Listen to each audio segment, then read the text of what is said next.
बिस्मिल्लाहिर्रहमानिर्रहीम। अस्सलाम वालेकुम। आज हम बना रहे हैं शीर खुरमा। और शीर खुरमा मैं 4 लीटर दूध में रेडी कर रही हूँ और उसी के हिसाब से मैंने तमाम इंग्रेडिएंट्स को रेडी कर लिया है। शीर खुरमा हर घर में अलग तरीके से बनता है। ये रेसिपी मैं अपनी अम्मी की रेसिपी फ़ॉलो कर रही हूँ। इसके लिए मैंने यहाँ पे लिए हैं 4 किलो दूध के हिसाब से मैंने 9 से 10 छुआरे लिए हैं। इनको धो के कट करके और इसके डीसीड करके इसे नीम गर्म पानी में 5 से 6 घंटे तक आप इसको भिगो के रखें ताकि अच्छी तरह फूल जाएं।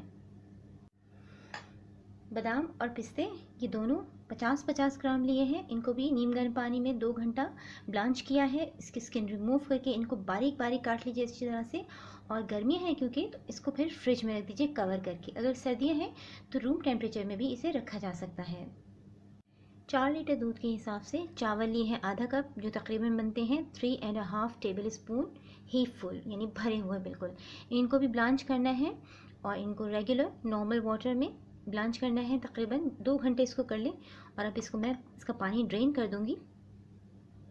चावलों का पानी ड्रेन कर लिया है। किसी भी मलमल के कपड़े पे या वाइट कॉटन के कपड़े पे इसको डाल लीजिए, या रोटी बेलने की उस पर डाल लीजिए। और इसको थोड़ा सा हम फैला देंगे ताकि इसके ऊपर से एक्सेस वाटर सारा रिलीज़ हो जाए और ये भुरभुरे हो जाए इस तरह। और इसको किसी हवादार जगह पे रख देंगे।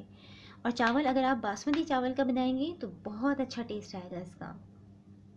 खोपरे की 1 कटोरी ली है मैंने छोटी सी, और उसकी स्किन को ग्रेटर की इस साइड के ऊपर, जो ये वाली स्किन होती है, इस साइड पे इसको ग्रेट किया है। ये स्किन रिमूव हो गई है। और फिर इस साइड से खोपरे को ग्रेट कर लिया है। ये देखें, बस इससे ज़्यादा खोपरा नहीं होना चाहिए। और जो बाज़ार में डेसिकेटेड कोकोनट मिलता है वो इस्तेमाल ना कीजिए। 7 से 8 छोटी इलायचियाँ चाहिए। कुछ हम इसका पाउडर बना के डालेंगे और कुछ इसको फ्राई करते हुए एंड में शामिल करेंगे। इसके लिए चाहिए हमें सवैयाँ। और इतने दूध में ये देखें, ये 1 मुट्ठी हमने ये निकाला। इसको इस तरह से बारीक बारीक कुचल दें हाथ से। बड़ी बड़ी नहीं होनी चाहिए, अच्छी नहीं लगती। और ये एक और, ये 2 मुट्ठी इसमें सवैयाँ की जाएगी। ये देखें, हाथों से कुचल के इसे छोटे छोटे टुकड़े कर लिए हैं, लेकिन इसको पाउडर नहीं बनाना है। ये देखें, इतने साइज़ के टुकड़े हैं ये। चावल 15 से 20 मिनट में हवादार जगह पे बिल्कुल ड्राई हो गए हैं। अब इनको एक जगह पे कर लीजिए और इस तरह हल्के हाथ से बिल्कुल, ये देखें, एकदम बुरादा बन रहे हैं। ये बिल्कुल रेडी हो गए हैं।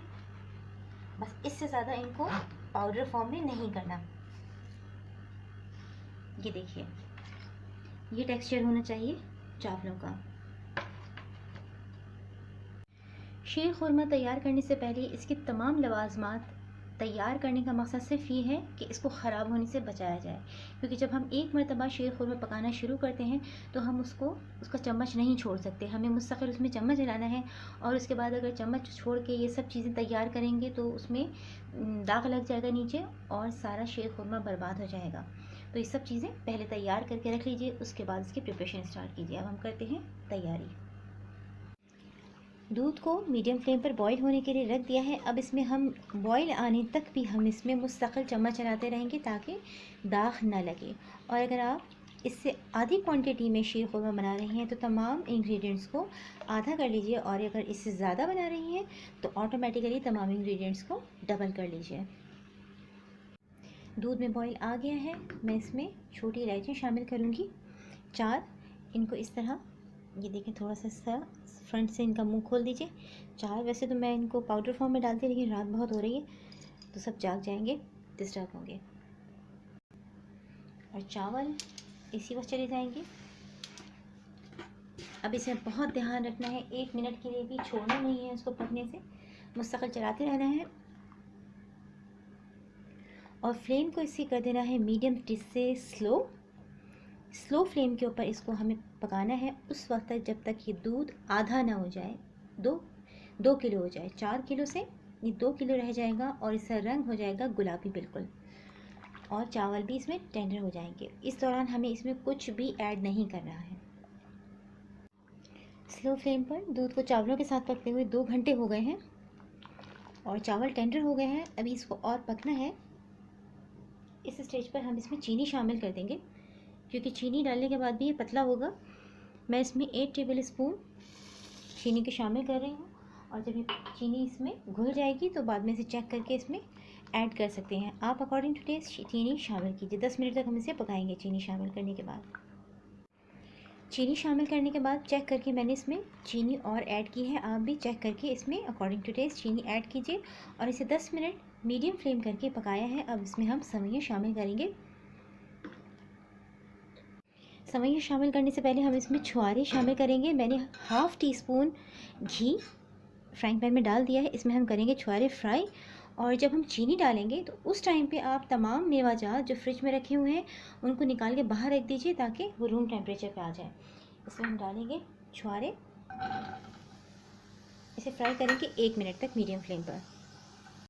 1 मिनट मीडियम फ्लेम पर छुआरों को यानी खुरमा को हमने फ्राई कर लिया है। अब हम इसे शीर में डालेंगे।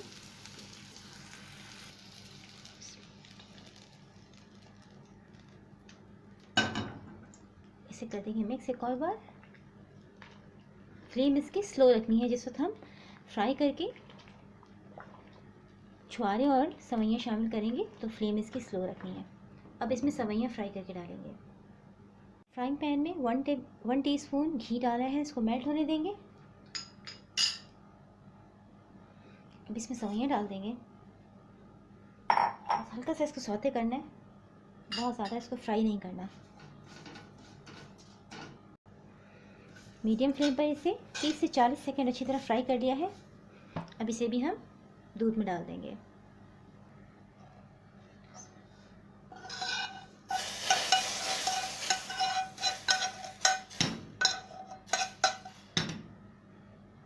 सेवइयाँ शामिल करने के बाद इसकी फ्लेम कर देंगे मीडियम, और इसे आधे घंटे तक मज़ीद पकाएंगे और मुस्तकिल इसमें चम्मच चलाते रहेंगे। याद रहे कि बादाम पिस्ते हमें बाहर निकाल के रख देने हैं ताकि वो रूम टेम्परेचर पे आ जाए। शीर खुरमा सेवइयाँ डालने के बाद आधा घंटा और पका लिया है। रिक्वायर्ड कंसिस्टेंसी नहीं आ रही थी, तो मैंने इसमें 1 मुट्ठी सेवइयाँ और फ्राई करके डाली हैं, और मज़ीद इसको 15 मिनट पका लिया। अभी बिल्कुल रेडी है। ना इसको बहुत ज़्यादा गाढ़ा रखना है खीर की तरह, ना बहुत पतला रखना है। बिल्कुल देखें इसकी ये कंसिस्टेंसी आ रही है, और ये ठंडा होने के बाद और गाढ़ा होगा। अब हम इसे फ्लेम कर देंगे ऑफ़, और इसे कवर कर देंगे, और इसमें अब मेवे फ्राई करके डालेंगे। मेवे फ्राई करने के लिए 1 टीस्पून घी इसमें डाल देंगे और मेल्ट होने का इंतज़ार करेंगे, और अब इसमें बादाम पिस्ते तमाम डाल देंगे।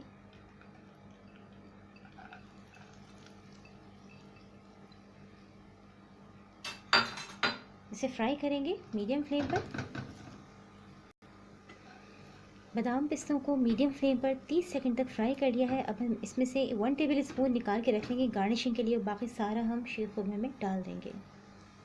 बादाम पिस्ते डालने के बाद इसमें ग्रेटेड खोपरा सबसे आखिर में डालना है, और इसको कोई फ्राई नहीं करना है। और फ्लेम ऑफ है इसकी। अब इसका कुकिंग टाइम ख़त्म हो गया है, और इसका कलर देखें कितना खूबसूरत आया है। इसको करेंगे मिक्स, और थोड़ा सा नॉर्मल ये टेम्परेचर पे आता है तो इसे बोल में निकालेंगे। मज़ेदार शीर खुरमा रेडी है। इसे हमने बहुत देर तक पकाया है, इसलिए इसका कलर कितना ज़बरदस्त है। इसमें अब खोया या मावा डालने की बिल्कुल ज़रूरत नहीं है। इस रेसिपी को ज़रूर ट्राई कीजिए। पसंद आए तो इसे अपने फ्रेंड्स और फैमिली मेम्बर्स के साथ शेयर कीजिए, और इसे ईद पे ज़रूर ट्राई कीजिए। मेरी रेसिपी को लाइक कीजिए, चैनल को सब्सक्राइब कीजिए। अपना बहुत ख्याल रखिएगा। अल्लाह हाफ़िज़।